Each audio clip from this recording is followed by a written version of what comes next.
So hello friends, welcome to you all. स्वागत है आप सभी का एक बार फिर से हमारे इस ऑनलाइन स्टडी चैनल में।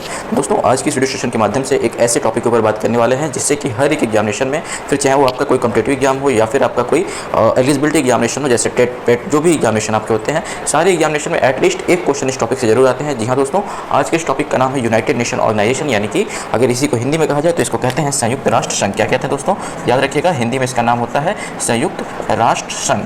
ठीक है, और आज इसके बारे में पूरा डिटेल में पढ़ने वाले हैं और इतना डेटा हम कलेक्ट कर लेंगे कि आपको दोबारा कोई जो है संयुक्त राष्ट्र संघ यानी कि यूनाइटेड नेशन ऑर्गेनाइजेशन के बारे में नहीं पढ़ा सकेगा, क्योंकि आपके पास इतना नॉलेज होगा आज के इस वीडियो को देखने के बाद कि आप दूसरे को पढ़ाने लगेंगे। आइए चलिए बात करते हैं यूनाइटेड नेशन ऑर्गेनाइजेशन के बारे में। यूनाइटेड नेशन ऑर्गेनाइजेशन के सबसे पहले अगर हम इतिहास के बारे में बात करें कि क्यों ये जो है, क्यों इसका फॉर्मेशन होता है, क्या इसके पीछे की पृष्ठभूमि है, तो मैं आपको ले चलूँगा आज से लगभग 100 साल पहले या फिर 110 साल पहले हम कह सकते हैं, जब हमारा देश आज़ाद हुआ था उसके भी कुछ साल पहले हम चलेंगे। ठीक है, जबकि आपका मैं कह सकता हूँ अगर डेट्स की बात करूँ तो आप मान के चलिएगा जब आपका पहला विश्व युद्ध हुआ था, यानी कि वर्ल्ड वॉर फर्स्ट हुआ था। मैं इसको WW से डिनोट कर रहा हूँ। ठीक है, इसका मतलब हुआ कि प्रथम विश्व युद्ध। ठीक है, WW मतलब वर्ल्ड वॉर फर्स्ट। ठीक है, जब आपका प्रथम विश्व युद्ध हुआ था, कब हुआ था दोस्तों, अगर आपको पता हो, ठीक है बताइए। ये भी आपसे क्वेश्चन पूछा जाता है, तो याद रखिएगा कि ये जो प्रथम विश्व युद्ध था ये 1914 से स्टार्ट होकर के और लगभग 1918 तक चला था। ठीक है, और 1914 से 1918 तक विश्व युद्ध चला। उसके बाद जब विश्व युद्ध खत्म हुआ तो इसमें एक समिट होता है, एक मीटिंग होता है, जिस मीटिंग का नाम होता है पेरिस समिट। ठीक है, इस मीटिंग का भी नाम याद रख लीजिए। अगर आपसे पूछता है कि कौन सा समिट हुआ था विश्व युद्ध प्रथम समाप्त होने के बाद, तो आप याद रखिएगा नाम, इसका नाम था पेरिस समिट। क्या नाम था? पेरिस समिट नाम था। ठीक है, और इस पेरिस समिट से ये बताया गया कि यहाँ पर डिसीजन लिया गया कि क्यों ना हम एक ऐसे ऑर्गेनाइजेशन का, एक ऐसे संगठन का फॉर्मेशन करें जो कि पूरे ही विश्व पर मतलब जितने भी देश हैं सारे सब में जो है इस प्रकार से कंट्रोलिंग करे कि दोबारा कभी भी विश्व युद्ध प्रथम जैसी कोई स्थिति ना बने। ठीक है, तो इसी को लेकर के एक ऑर्गेनाइजेशन का फॉर्मेशन होता है, जिस ऑर्गेनाइजेशन का नाम होता है लीग ऑफ नेशन। क्या नाम होता है दोस्तों? इसका नाम होता है लीग ऑफ, ठीक है, लीग ऑफ, ठीक, ये ऑफ लिख देते हैं, नेशन। ठीक है, लीग ऑफ नेशन नामक एक ऑर्गेनाइजेशन का फॉर्मेशन होता है। ठीक है, इसको इंग्लिश में भी मैं लिख देता हूँ। ठीक है, लीग ऑफ नेशंस नाम के एक ऑर्गेनाइजेशन का फॉर्मेशन होता है। ठीक, अब इस ऑर्गेनाइजेशन का काम क्या था कि अंतर्राष्ट्रीय शांति व्यवस्था को इस प्रकार से मेंटेन करना कि फिर कभी भविष्य में वर्ल्ड वॉर प्रथम जैसी कोई स्थिति ना बने। अच्छा, लीग ऑफ नेशन कब फॉर्मेशन हुआ था? अगर आपसे ये क्वेश्चन पूछता है कि बताइए कि लीग ऑफ नेशन का फॉर्मेशन किस डेट में हुआ था, तो आप ध्यान रखिएगा कि इसका जो फॉर्मेशन था वो पेरिस समिट के थ्रू हुआ था और लगभग ये हुआ था आपका 10 जनवरी 1920 को। कब हुआ था दोस्तों? 10 जनवरी 1920 को आप कह सकते हैं कि लीग ऑफ नेशन का फॉर्मेशन हुआ था। ठीक है, अच्छा, बीच में कभी कभार एक आध मीटिंग और हुए थे, जिसका कि नाम मैं आपको बता देता हूँ। जैसे कि वर्ल्ड वॉर प्रथम, जैसे कोई भी वर्ल्ड वॉर चलता है या फिर कुछ भी चीज़ चलती है तो एक बार में नहीं समाप्त हो जाती है। ठीक है, इसके बीच में क्या हुआ था कि एक और मीटिंग हुआ था जिसका नाम था ट्रीटी ऑफ वर्सेल्स। मतलब एक और संधि हुआ था, मीटिंग हुआ था, उसमें एक संधि हुआ था। ठीक है, ट्रीटी का मतलब होता है संधि। ठीक, तो वर्सेल्स की एक ट्रीटी हुई थी, एक संधि हुई थी, ट्रीटी ऑफ वर्सेल्स, या फिर आप कह सकते हैं इसके, ठीक है, मैं इसको शॉर्ट फॉर्म में लिखता हूँ। ट्रीटी ऑफ वर्सेल्स एक हुआ था, उसमें क्या किया गया था कि कहा गया था कि भाई जर्मनी जो देश था, जर्मनी को मान लिया गया था कि जर्मनी जो है प्रथम विश्व युद्ध का इसको पूरी तरह से दोषारोपी, मतलब इसको पूरा दोष जो है इसके ऊपर मढ़ दिया गया था और कई सारे इम्पोजिशंस या फिर कई सारे आप कह सकते हैं कि प्रतिबंध लगा दिए गए थे जर्मनी के ऊपर। प्रतिबंध में कई सारी चीज़ें शामिल थी, जैसा कि जर्मनी अब कई सारे जो है अपने आर्मी नहीं रख सकता है, आर्थिक प्रतिबंध भी था। तो कुल मिला के कहने का मतलब कि जर्मनी को पूरी तरह से इसका गिल्ट मान लिया गया था, पूरी तरह से इसका दोषी मान लिया गया था वर्ल्ड वॉर प्रथम का, और इसके ऊपर कई सारे जो है प्रतिबंध लगा दिए गए थे। ऐसा कुछ था कि जर्मनी के पास अब खोने के लिए कुछ नहीं था। अब क्या होता है कि जब किसी के पास खोने के लिए कुछ नहीं होता है तो उसके पास पाने के लिए बहुत कुछ होता है।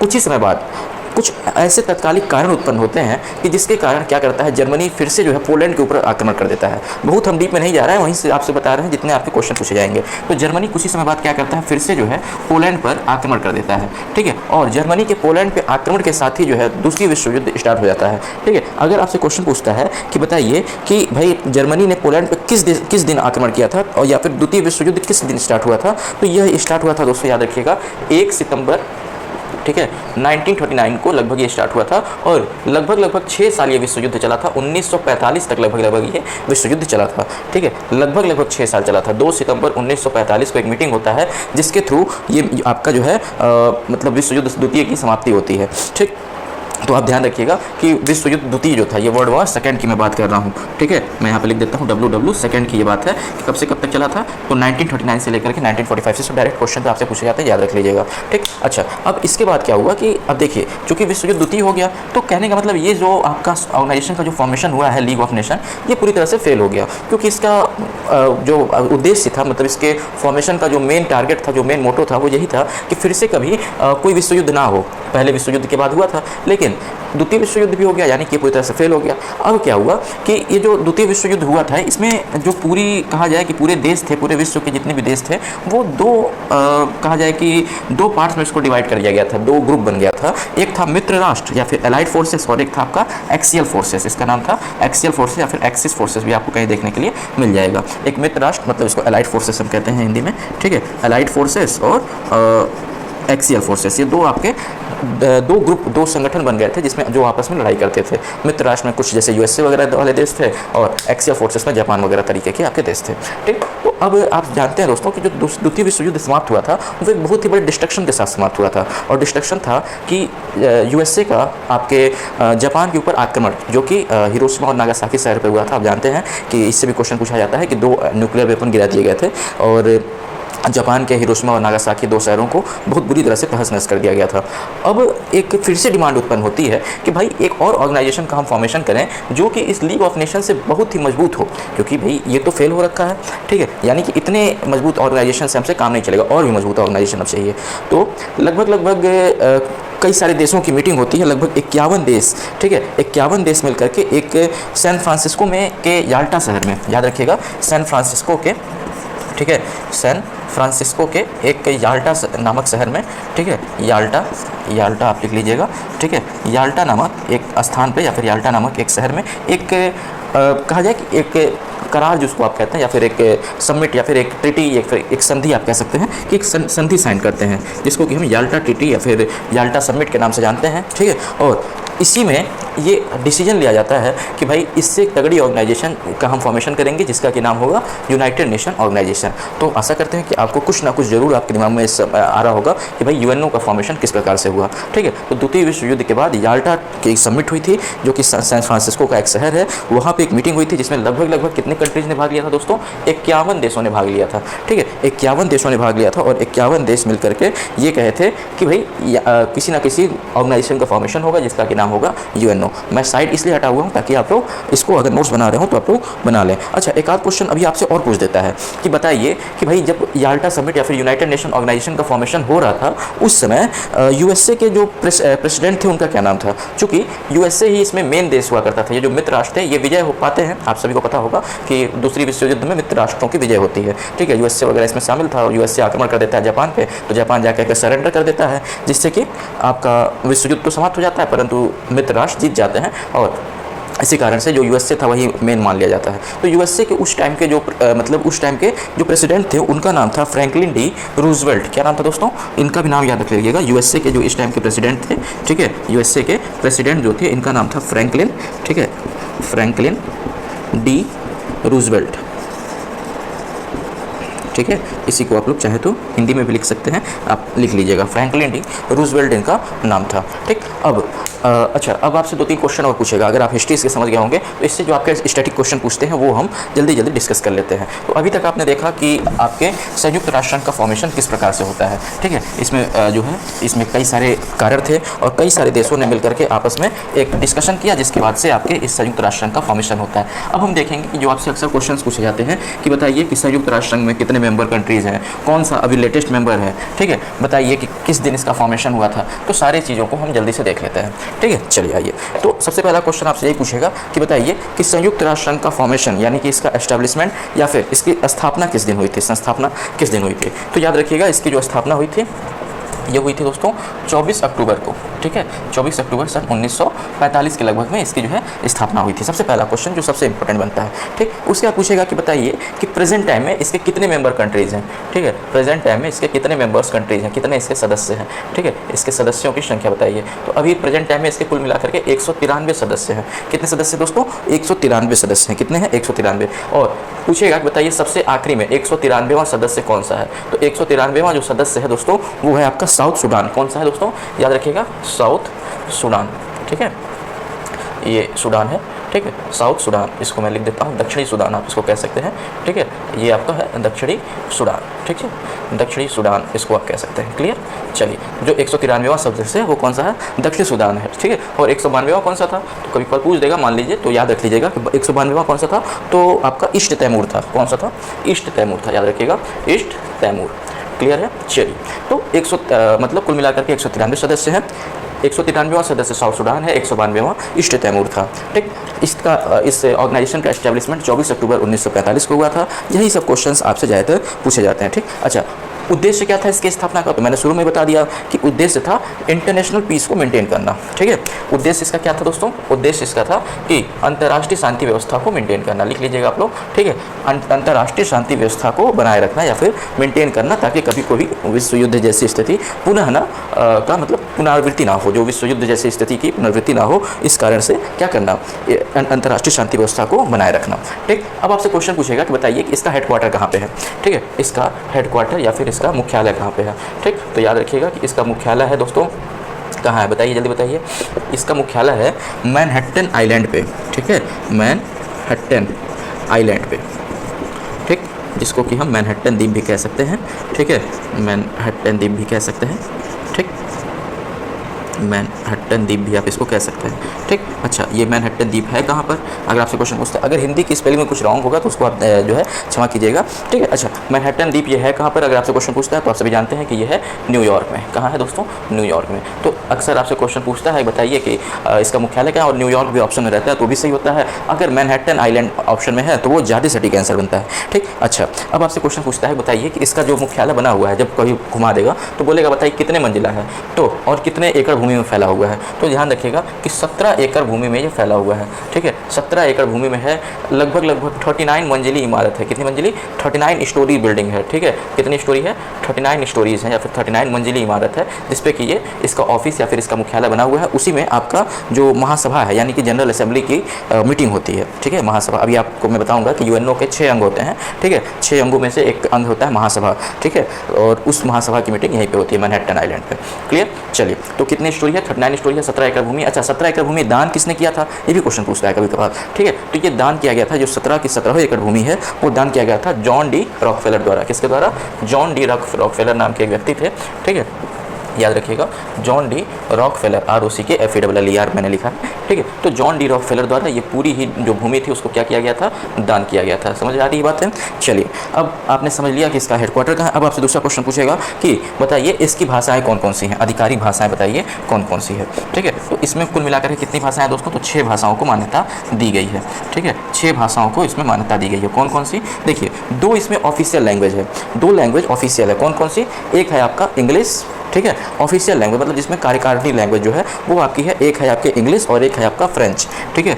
इंग्लिश और फ्रेंच ये 2 आपकी जो है इसकी आप कह सकते हैं ऑफिशियल लैंग्वेज है, ठीक है। बाकी की आपकी और भी 4 लैंग्वेज और है, जैसे जिसमें कि आपकी रशियन लैंग्वेज शामिल है, ठीक है, आप कह सकते हैं रशियन लैंग्वेज है। उसके बाद चाइना की लैंग्वेज, चीन की लैंग्वेज को आप क्या कहते हैं, या तो चाइनीज़ भी आप कह सकते हैं, या तो आप इसको अच्छे से कहें तो मैंडरिन कहेंगे। क्या कहेंगे दोस्तों, मैंडरिन कहेंगे। अक्सर आपसे क्वेश्चन पूछता है, बताइए कि चाइना की भाषा कौन सी है, तो ये है आपकी मैंडरिन। कौन सी भाषा है दोस्तों, मैंडरिन है, ये भी आप याद रखिएगा, ठीक है, मैन आधा ना ड्रिन, ऐसे आप कुछ कह सकते हैं। स्पेलिंग तो आप भी जानते होंगे, लिख लीजिएगा, ठीक है। चाइनीज़ लैंग्वेज भी शामिल है। उसके बाद अरेबियन लैंग्वेज भी शामिल है, ठीक है, अरेबियन लैंग्वेज भी शामिल है। कितनी भाषाएं हो गई, इंग्लिश, फ्रेंच, रशियन, अरेबियन, और एक आखिरी जो आपकी भाषा है वो है आपकी स्पेनिश। कौन सी है, स्पेनिश है, ठीक है। तो ये कुल मिलाकर के आपकी स्पेन की भाषा स्पेनिश, ठीक। तो English, French, Russian, Chinese, Arabian और स्पेनिश, ये कुल मिलाकर के आपकी 6 भाषाएं हैं जिसको कि मान्यता दी गई है। क्लियर है, 6 भाषाओं को मान्यता दी गई है, जिसमें से ये दोनों जो भाषाएं हैं ये आपकी ऑफिशियल लैंग्वेज है।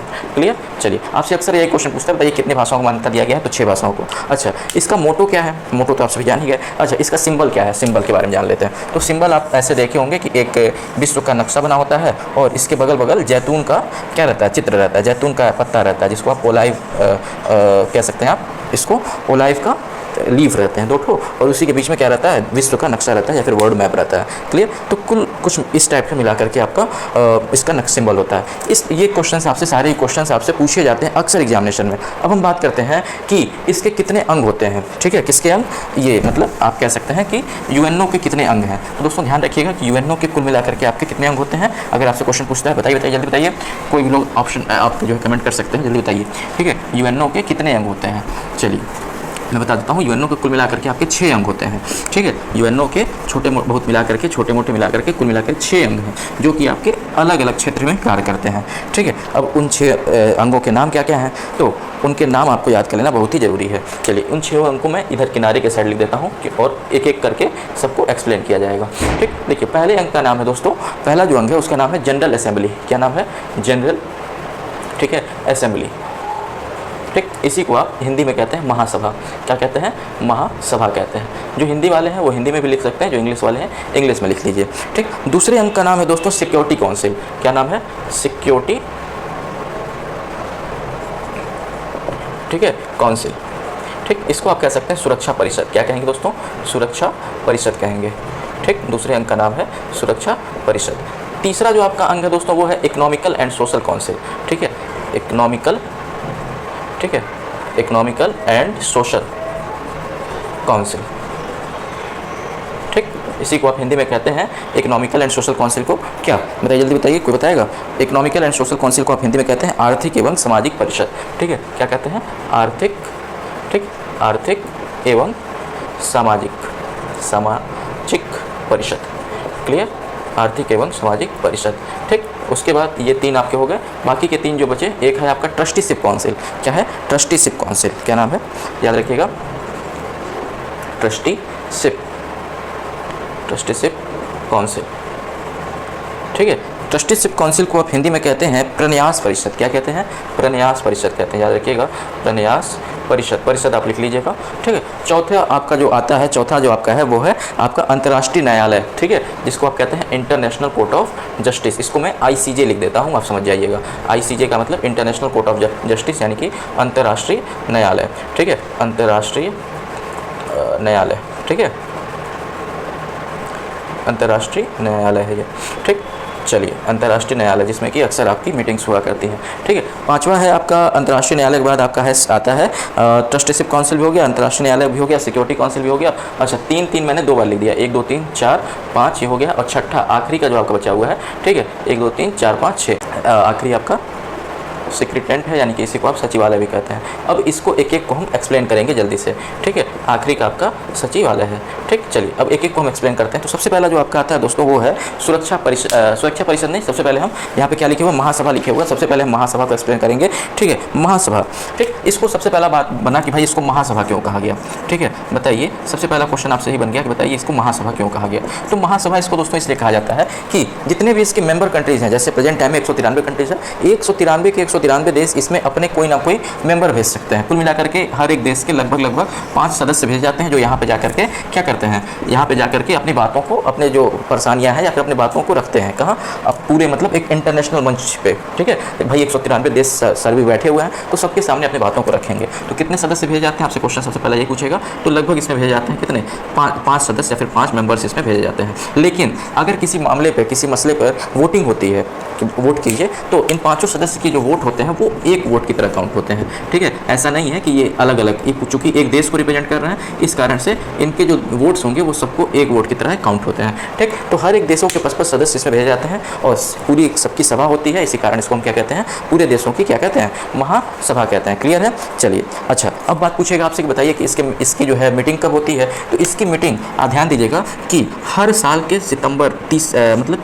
के तीसरे मंगलवार को। ठीक है, सितंबर माह के, हर साल सितंबर माह के, ठीक है, माह के तीसरे मंगलवार को इसकी मीटिंग होती है।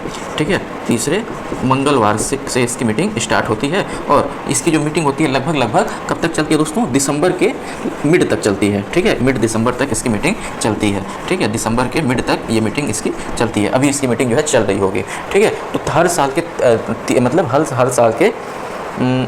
हर सितंबर माह के तीसरे मंगलवार को, ठीक है, हर सितंबर माह के तीसरे मंगलवार से लेकर के और मिड दिसंबर तक इसकी जो है मीटिंग चलती है और इसमें जो है अलग अलग फैसले लिए जाते हैं। ठीक, अच्छा, अब इसका काम क्या है? इसका काम है यूएनओ को बजट को मेंटेन करना। ये क्या करता है? यूएनओ की जो बजट होती है, ठीक है, इसको जो है मेंटेन करता है। बजट को मेंटेन करना बेसिकली इसका काम है, किसका? महासभा का। अच्छा, सबसे ज़्यादा बजट की बात आई है तो जानिएगा कि यूएनओ के 17वीं जो आपका कहा जा सकता है 17वीं अनुच्छेद या फिर अनुसूची में आप कह सकते हैं 17वें अनुच्छेद में वर्णन है कि भाई बजट किस सेशन का वर्णन किया गया है। अच्छा, अब आपसे क्वेश्चन पूछेगा कि सबसे ज़्यादा बजट कौन सा देश देता है? तो सबसे ज़्यादा बजट लगभग 22% जो बजट होता है इसके, मतलब इसके बजट का जो 22% हिस्सा है वो यूएसए आपका देता है। ठीक है, इसी कारण से इसका मतलब इस पर जो है पूरा यूएसए का ही दबदबा है। क्लियर? तो ये सब जो फैक्ट्स थे आपके अक्सर एग्जामिनेशन में पूछे जाते हैं। ठीक, तो आप आशा करते हैं कि ये सब समझ गए होंगे। चलिए आगे चलते हैं। जो दूसरा हमारा जो आता है, दूसरा हमारा जो इसका अंग है वो है सिक्योरिटी काउंसिल। तो आशा करते हैं कि आप सबने इसको उतार लिया होगा। ठीक है, 2 ही 4 चीज़ें हैं कि 5 सदस्य होते हैं, 1 वोट की तरह काउंट होता है 5 सदस्य का।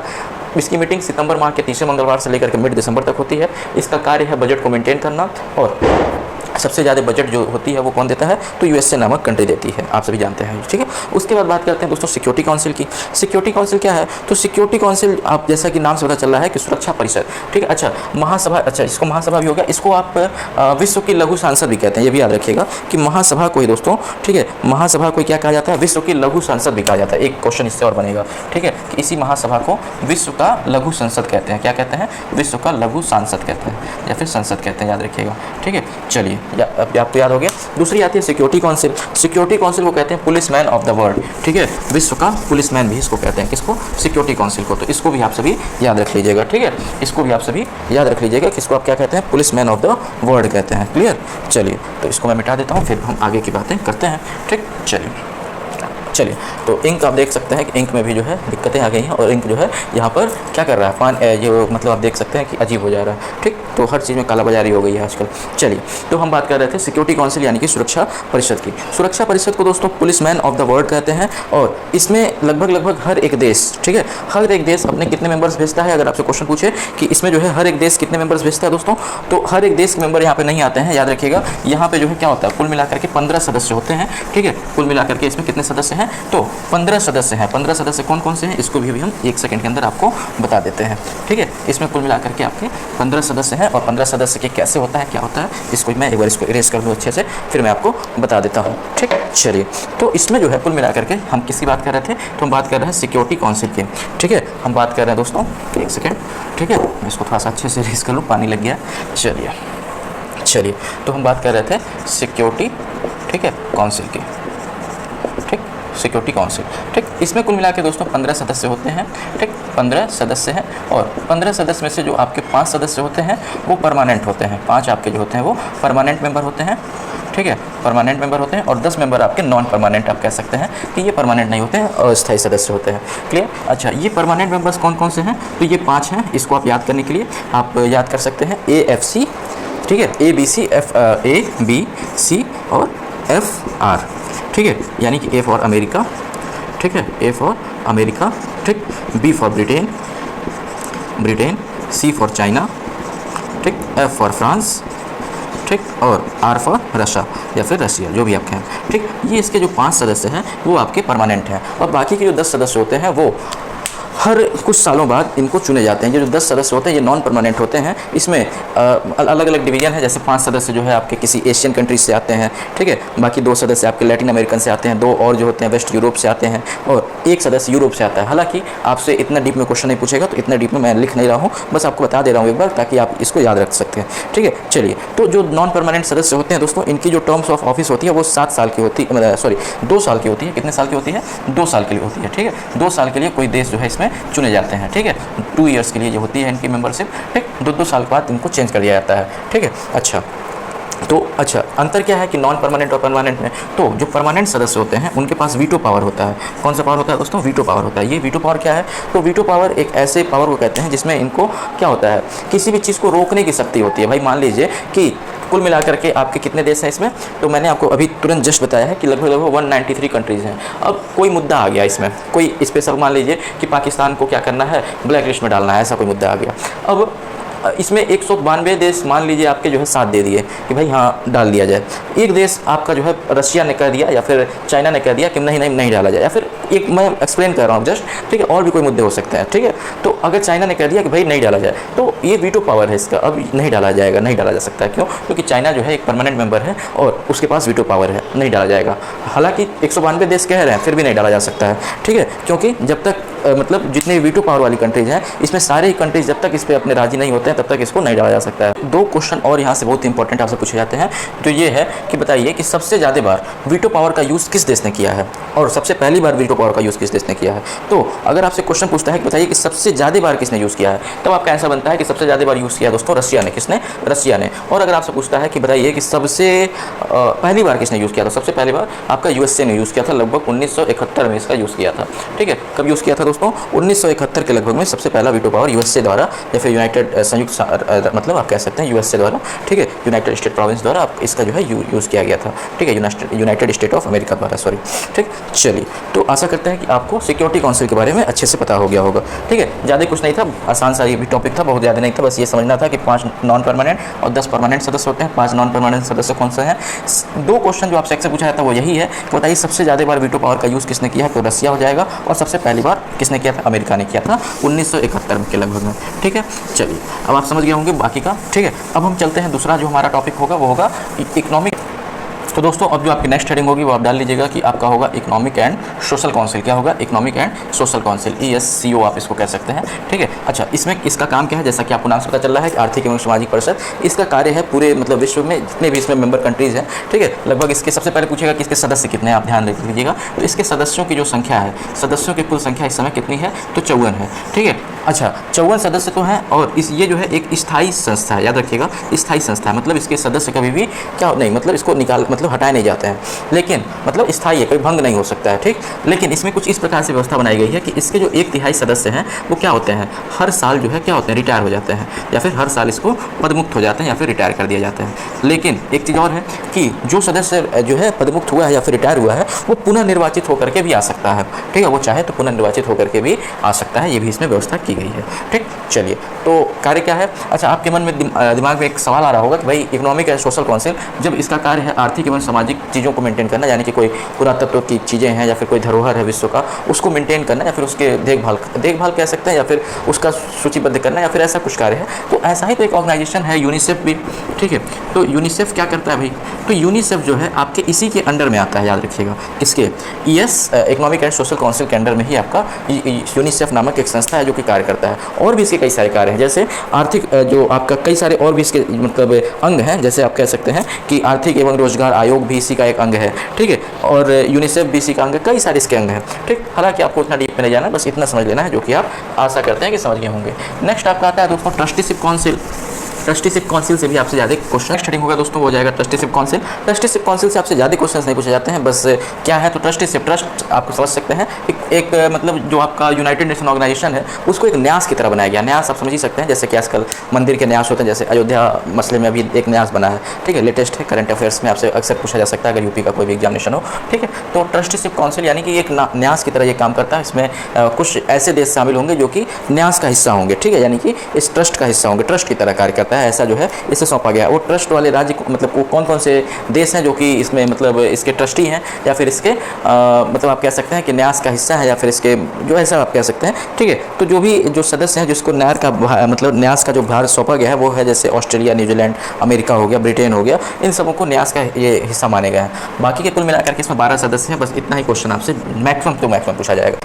अब जो नेक्स्ट टॉपिक आती है दोस्तों वो है आपकी ICJ या फिर international court of justice. International court of justice से आपसे कई सारे क्वेश्चन पूछे जाते हैं, क्योंकि अंतर्राष्ट्रीय न्यायालय है, नाम से पता चल रहा है कि अंतर्राष्ट्रीय जो मुद्दे होंगे किसी दो राष्ट्रों के बीच में, अगर कहा जाए कि कहीं पर भी दिक्कतों की बात है तो कहाँ पर मसला जाता है, तो ICJ में या फिर इंटरनेशनल कोर्ट ऑफ जस्टिस में जाता है। तो आपसे क्वेश्चन पूछा जाएगा, बताइए कि इसका हेडक्वार्टर कहाँ पर है? तो इसका हेडक्वार्टर है दोस्तों नीदरलैंड के द हेग में। कहाँ पे है?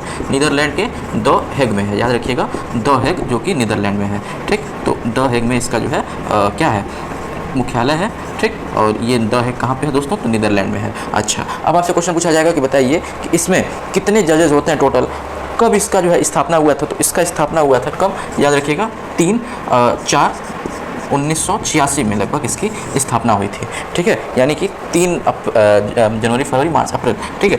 3 अप्रैल 1986 को इसकी स्थापना की गई थी। ठीक है, 3 अप्रैल 1986 को इसकी स्थापना हुई थी। ठीक, कितने इसमें जो है कितने इसमें जजेस होते हैं, तो कुल मिलाकर के 15 जजेस होते हैं। कितने जज होते हैं, तो कुल मिलाकर के इसमें 15 जज होते हैं। अच्छा, भारत का कौन सा जज इसमें अभी तक, मतलब भारत का कौन सा व्यक्ति जो सबसे पहला व्यक्ति जो इसमें शामिल हुआ था, तो भारत का सबसे पहला जो व्यक्ति इसमें शामिल हुआ था उसका नाम था डॉक्टर नागेंद्र सिंह। क्या नाम था, डॉक्टर नागेंद्र सिंह। ठीक है, भारत का पहला व्यक्ति जो इसमें शामिल हुआ था उनका नाम था डॉक्टर। अब आपसे एक और क्वेश्चन पूछता है दोस्तों, बताइए कि ये जो 15 जजेस हैं इनका जो है टर्म ऑफ ऑफिस कितने दिनों का है, या फिर इनका कार्यकाल कितने दिनों का है। तो इनका कार्यकाल कुल मिलाकर के दोस्तों 9 साल का होता है, 9 ईयर्स का होता है। परंतु इसकी सेटिंग कुछ इस प्रकार से की गई है कि हर तीसरे साल, ठीक है, हर तीसरे साल लगभग 5 सदस्य, मतलब 5 इसके जो जजेस होते हैं, मतलब आप कह सकते हैं कि 1/3 जजेस हर तीसरे साल क्या होते हैं, बदल जाते हैं, दूसरे आ जाते हैं। ठीक है, हर तीसरे साल 1/3 जजेस क्या होते हैं, रिटायर हो जाते हैं। इस प्रकार से इसकी जो है सेटिंग की गई है। ठीक, चलिए, तो आशा करते हैं कि ICJ के बारे में भी आप समझ गए होंगे। इससे ज़्यादा क्वेश्चन आपसे नहीं पूछा जाता है। ठीक है, इससे ज़्यादा क्वेश्चन आपसे इसमें नहीं पूछे जाते हैं। अब हम चलते हैं आगे और हम जान लेते हैं सेक्रेटेरिएट के बारे में। सेक्रेटेरिएट सचिवालय है जहाँ पे सचिव बैठते हैं, बस इतना ही आपसे क्वेश्चन पूछा जाता है। प्रेजेंट टाइम के इसके सचिव कौन है, तो आप सभी जानते हैं एंटोनियो गुटेरेस हैं। उससे ज़्यादा आपसे क्वेश्चन नहीं पूछा जाएगा। ठीक है, प्रेजेंट टाइम के इसके सचिव हैं एंटोनियो गुटेरेस। किस कंट्री से हैं ये, तो पुर्तगाल से हैं। ठीक है, 2017 से जो है एंटोनियो गुटेरेस नामक व्यक्ति जो कि पुर्तगाल से हैं, कहाँ से हैं, पुर्तगाल से हैं। ठीक है, इनका नाम है क्या, याद रखिएगा, एंटोनियो गुटेरेस। क्या नाम है दोस्तों, एंटोनियो गुटेरेस इनका नाम है। ठीक है, एंटोनियो गुटेरेस, इंग्लिश में मैं लिख देता हूँ। ठीक है, एंटोनियो। ठीक है, इन लोग का नाम भी थोड़ा सा अजीब होता है दोस्तों, आप सभी जानते हैं जैसा कि। ठीक है, तो इनका नाम है एंटोनियो गुटेरेस। ठीक, मैं इधर लिख देता हूँ कहीं। ठीक है, गुटेरेस ऐसा कुछ नाम है। ठीक है, हो सकता है स्पेलिंग रॉन्ग हो। एंटोनियो गुटेरेस इनका नाम है और ये पुर्तगाल के हैं और प्रेजेंट टाइम के इसके हेड वो है, सचिव हैं। ठीक, बस इतना ही क्वेश्चन आपसे पूछा जाएगा। ठीक, तो ये था दोस्तों UNO के बारे में कुछ इन्फॉर्मेशन जो आपके एग्जाम में अक्सर आपसे पूछे जाते हैं। आशा करते हैं कि आपको ये वीडियो पूरी पसंद आई होगी। वीडियो को ज़्यादा शेयर कीजिए, सारे एग्जामिनेशन में आपसे पूछे जाएंगे। नेक्स्ट वीडियोज़ के रूप में हम और भी टॉपिक्स को ऐसे डिस्कस करते रहेंगे। आशा करते हैं कि आपको आज का वीडियो पसंद आया होगा। धन्यवाद।